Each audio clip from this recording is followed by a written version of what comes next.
We're Kaylee and Lindy, two girls on a mission to grow food, live simply, and cultivate happiness. Each weekend, we bring you along as we create our dream homestead on 2 acres. And as we are nearing the middle of the summer season, we're trying to wrap up all of our remaining garden planting projects and transition into harvest mode, which will include some creative projects. So if you're enjoying these vlogs, please consider subscribing or sharing them with a friend.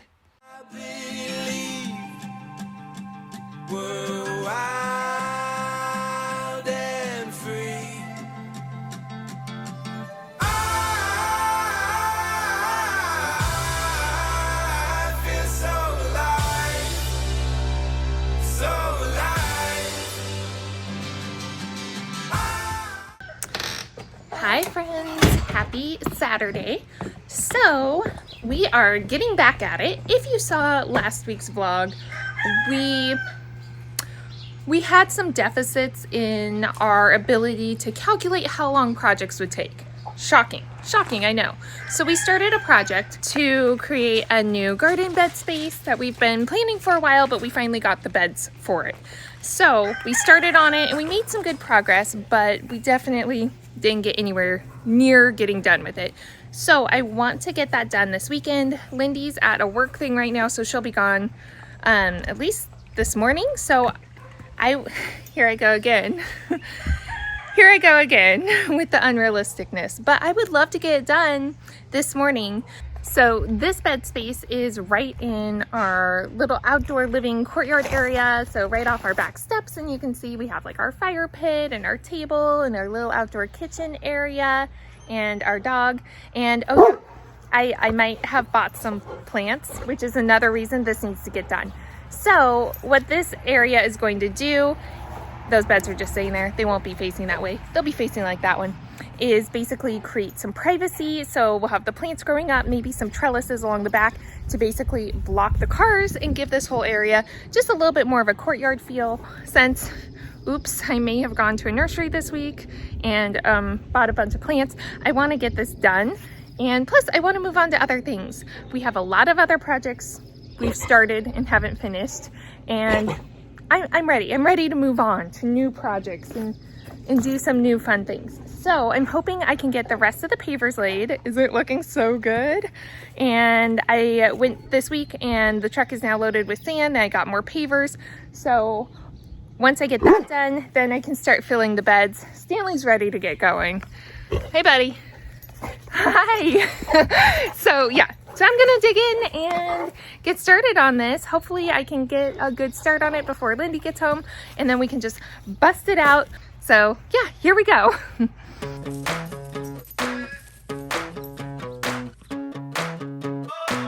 Start me up, get me in motion. Like the fuse and step away.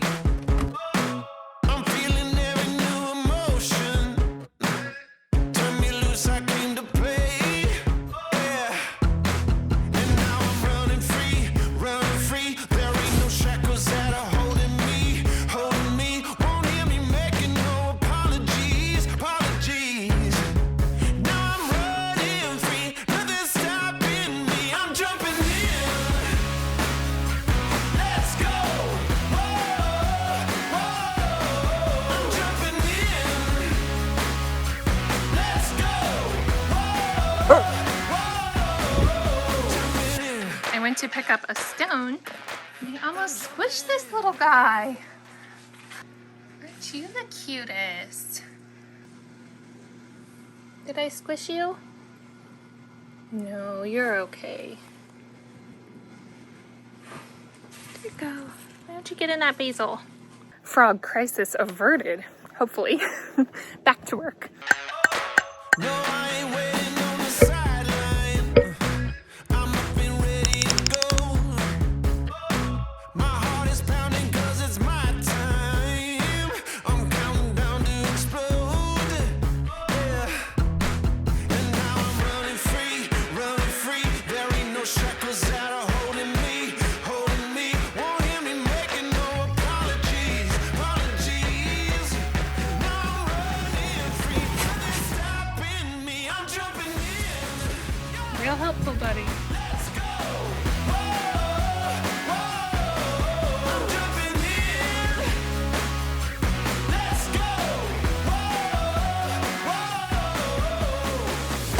I think it's done. There it is. So obviously I haven't swept off the pavers. Stanley is very excited about it. So I still have just a little bit of sand left in there in the truck. So I'm going to go dump that over in the horse corrals and then go pick up soil to fill these. And hopefully I can get them completely finished up today.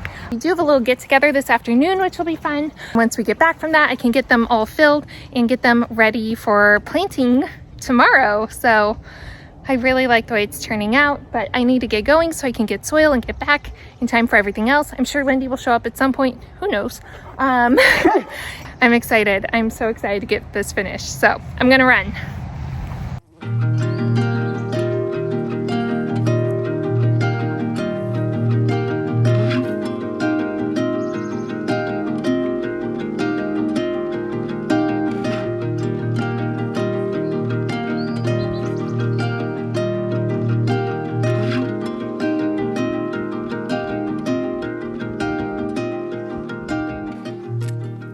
Good morning, or I guess I should say good afternoon. We've been out here fixing fences pretty much most of the morning, just doing chores, watering the garden. Nothing too exciting is happening this morning, but we do have something exciting to show you.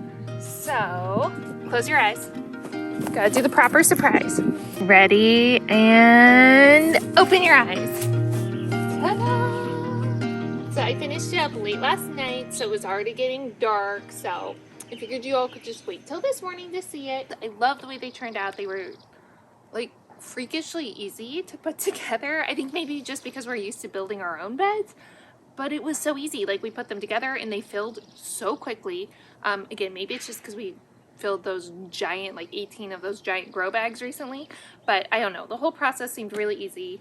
I'm really impressed with the beds. I'll put the link down below to the Vago beds if you're interested, but yeah, I'm super excited with how this space turned out. I think it really already is making the area feel different, you know, it makes it feel more of like a courtyard, like what we wanted. It's just adding so much like green and lushness to the space. I have made these purposeful beds so they all have an intention with them. So this one is a tea garden, specifically sun tea. We have some rosemary, and this is a calendula that I kind of just dug out of the other garden and plopped it in here. So that's why she's looking a little wilty. She'll be fine. This is a purple sage, some cosmos, coleus, petunias mixed in just for fun, little pops of color. We have another nasturtium because the flowers look gorgeous in sun teas. And then I have a mojito mint, and I actually planted it in another pot. So it's in a non-coated terracotta pot, so moisture and airflow can still reach the roots, but it keeps the roots more contained so that they're not just taking over the whole bed like mint will do. Oh, it smells so good. Here's another sad little calendula that will pop right back, it'll be fine. And then some lemongrass. This one is a berry garden because who doesn't need berries to snack on? These are in the clearance section at Lowe's, and I happened to be walking by and they jumped in my cart, so they came home with me. They need some love. They were getting root bound, poor babies. I saved them. So we have a thornless blackberry and then a thornless loganberry over there. Again, we will have a trellis in the back soon. I just don't have it figured out yet. And then this one is so beautiful. This is a berry treasure. So it's got these beautiful pink blossoms. We have a similar variety in a pot over there. It's one of our favorites. And it just produces these little strawberries. Oh, it's so much fun. So then down on the bottom, I just went crazy with strawberries, but there's actually a mix. I have a few everbearing strawberries, and then there's actually some pine berries mixed in as well. So pine berries are the white ones, and they're basically like a hybrid variation. And so they taste actually a little bit kind of like pineapple, like they have a hint of pineapple. So super excited to get some of those established. This bed over here, we have our salad bed, and this has a little micro tomato. I absolutely love the micro tomatoes. They only get about this big, and they put on a ton of little cherry tomatoes, some chives, and some basil. Gorgeous, huge nasturtium that I actually just dug up from the garden and moved to this one. So the nasturtium leaves are nice and spicy, so they are really fun to add to salads, and the flowers are actually edible too. And there was already a hummingbird over here this morning checking them out, so that's fun. Then I have some rainbow chard. I, again, kind of just like dug this up from the garden and just plopped it in. So it's a little saggy right now, but it'll pop back. And then I have a kale. On the front, I put down some seeds for a summer bib lettuce. I'm happy. This is a good project. 10 out of 10. Very happy with the way it turned out, which isn't always the case with projects. So I'll take the win on this one. But enough about plants. I need to go switch the hose in the garden because I'm watering out there, and Lindy just started turning the compost, so I should probably go help with that.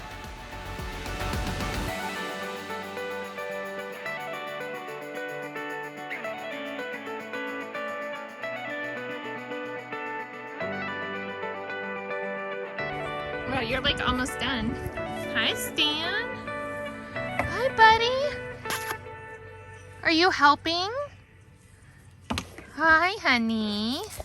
So I realized that we really haven't had a chance to show you the new garden area that we put in, because I realized in all the chaos of June, I never actually showed you once it was planted. So as you come in the garden space, you obviously see the big garden in the background, and then right off to the side is the new garden. And honestly, I'm so happy with the way that it came together. Everything's been growing really well, and I can't wait to see it in another month once it fills in. So over here I have all of our peppers, all of our tomatoes, or at least the majority of them. I think I have like 3 tomatoes in the main garden, eggplants, beans, cucumbers. I have this one here in the other bed. They're kind of like situated in the middle of the space. Those are actually full of dahlias and cut flowers.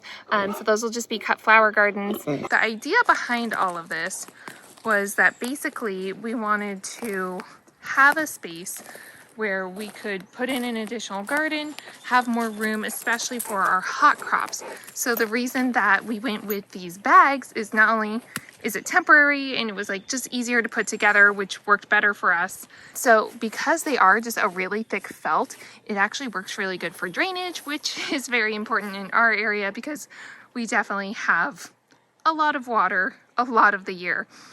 And then it's very cool here. We don't get really hot summers, so that can make growing hot crops a little bit more problematic. So having the black raised bags really helped to generate extra warmth. I think it's a magical little space. I'm actually really happy with how it came together, and I'm interested to see how long the bags actually last.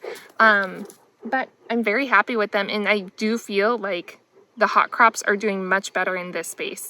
I'm gonna go throw Stanley's tennis ball for him because he's getting angry now.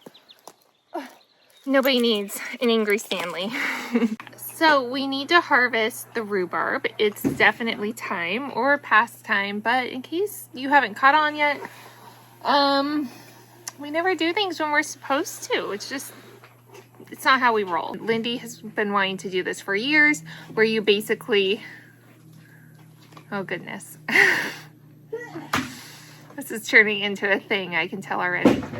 So at first she wanted to make stepping stones with the leaves, which is really cool because you just lay them flat and then put the concrete on them and use them as the form, and then you have these like giant leaf-shaped stepping stones.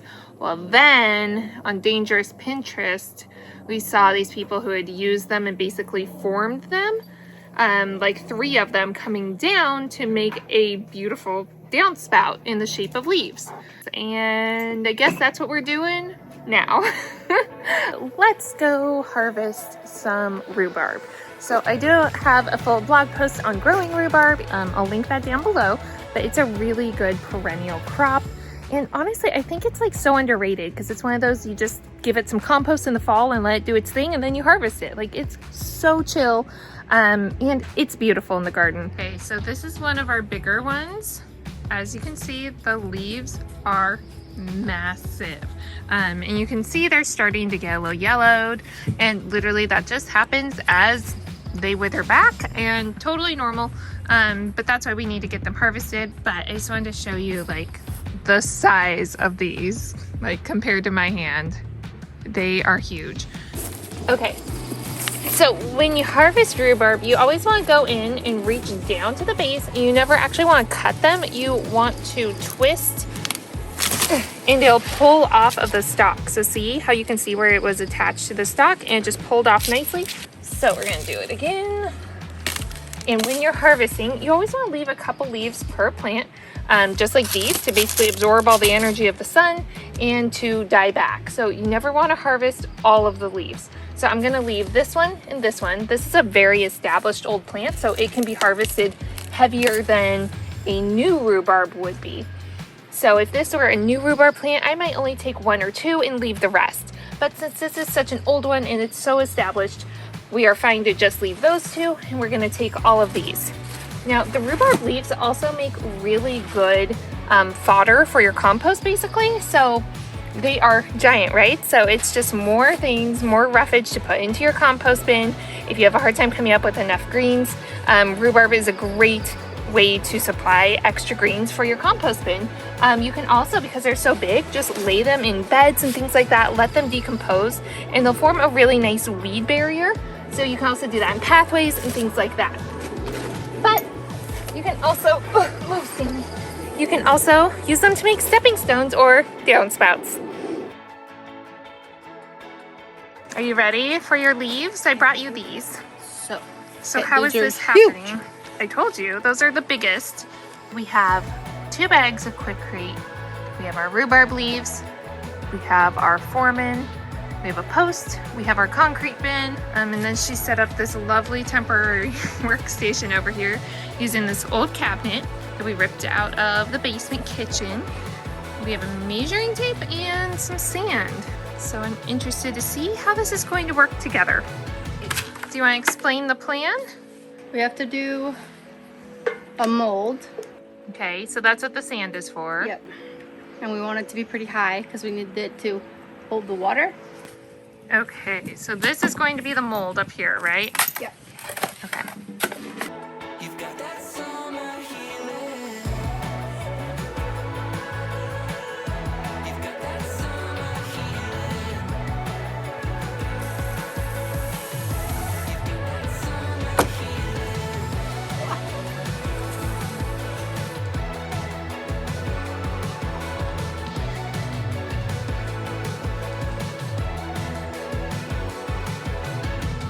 We bought these Quikrete bags because somebody sent me Lowe's and said, buy concrete, and that's what I bought.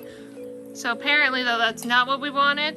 We don't want gravel in the concrete. So what should I have bought? Just a sand and concrete mix. Well, I was not given those instructions. So now what are we going to do? I'm just going to filter out the concrete. The concrete? The rocks. Filter out the concrete from the rocks. I see. Just panning for gold. Oh, they're really cute. Oh, I'm going to use these. I have an idea. Another idea, folks. Okay, I removed all the rocks, the very cute rocks. Here are the very cute rocks. Oh, they're so cute. No, you're joking. They're gorgeous. I am joking. Okay, so now we are... Going to mix this concrete. We actually want it to be pretty thick, so like brownie batter versus cake batter. Can it be cornbread batter? I mean, maybe.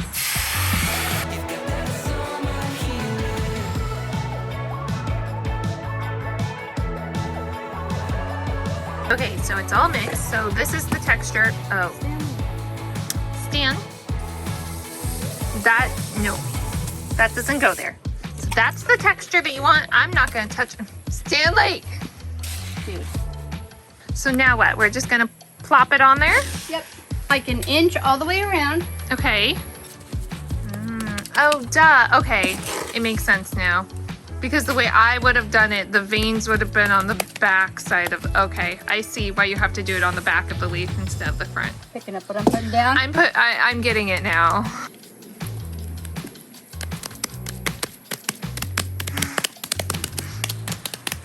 Done. Okay. with that. So this is what we have now. Yep. Explain the process here. Well, guys, okay. So the wire is pretty self-explanatory. Yeah, so we have the square of wire here and then the one going across. I'm gonna do a couple here. Okay. That's just to reinforce it and make it stronger. And then this, I put it on and leveled it. So this is just a little wood square that you built? Yep. Okay. And that's gonna be so when I go to put it in place, when it goes to the gutter. Oh yeah, I guess I should show you guys. It's going right there. So where that ugly downspout is, boop. So what's the square for? Well, it can't just go on the ground. So there's going to be a post yeah. that's holding it? So Is that what you're saying? And then this is gonna go into another leaf that's on a lower post. So there's gonna be 2 of them. Okay. So should this be at an angle so it's not sitting straight on the post? If you put the post directly into this, the leaf is going to sit straight like this. See what I mean? Oh, I got it. Okay, so it's looking really good. You still have this the wrong way. So if we don't want the leaf to be flat, you have to... This would still be a straight post. Does that make sense? I'm so sorry to have to be the one to tell you because it looks so good.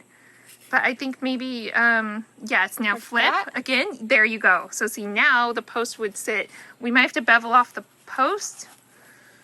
But at least now the post would sit in that way. Does that make sense? I have no To idea. your brain? Again, we're pros at this. We're apparently not pros at geometry, though. It's a masterpiece. A rhubarb leaf masterpiece. That's right. Okay, now I feel like we're getting the system figured out. And by we, I mean her. But I am standing here being very supportive. So how long do they have to dry, you think? Couple days. Couple days, okay. Okay, so you're gonna have to wait until next weekend to see how the rhubarb downspouts turn out. They're just not ready yet, so. They've got to dry for like 2 or 3 days. See, we'll leave you in suspense again, just like last week. Look how good we are at this. I'm sure you'll be anxiously waiting. So I think we're going to close out with a fire so that we can burn the things, because that's what we like to do. And we'll see you guys next week.